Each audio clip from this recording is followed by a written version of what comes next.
జిల్లాలో ఇంత పెద్ద పిల్లలకు అఘాయిత్యం జరిగితే కనీసం చూసి ఎమ్మెల్యే గారు ఇక్కడ వచ్చి చూడడానికి టైం లేదు.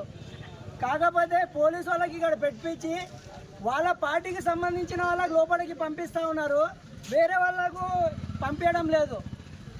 రేవంత్ రెడ్డి గారికి తెలంగాణ తల్లి విగ్రహాన్ని మార్చి కాంగ్రెస్ తల్లి విగ్రహం పెట్టే ఉన్నటువంటి శ్రద్ధ పిల్లల యొక్క భవిష్యత్తు మీద లేదు.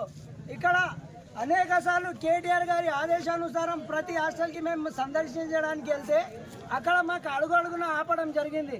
ఎందుకంటే ఇక్కడ లోపల వాళ్ళు చేసేటువంటి అఘాయిత్యాలు ఎక్కడ బయట పడతాయి అన్నట్లు వాళ్ళకు ఉంది.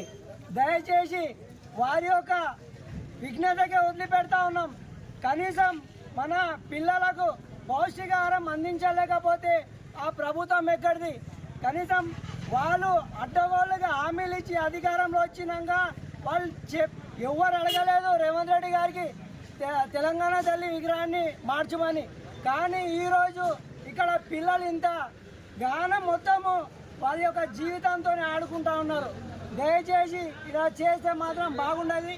టీఆర్ఎస్ పార్టీ తరఫున తప్పకుండా మేము మా యొక్క అధ్యక్షుల వారికి తెలియపరిచి ఈ యొక్క ఇష్యూను ఇదే సెషన్లో తప్పకుండా మేము మా యొక్క మాజీ ఎమ్మెల్యే రోహిత్ రెడ్డి గారి దృష్టి తీసుకెళ్ళి ఈ యొక్క ఇష్యూని మేము ఈ యొక్క సెషన్లోనే తప్పకుండా లేవనెత్తుతామని తెలియజేస్తూ ఇలాంటి ఒక ఘటన మళ్ళీ అయితే మాత్రం ఊకనే ప్రసక్తే లేదు.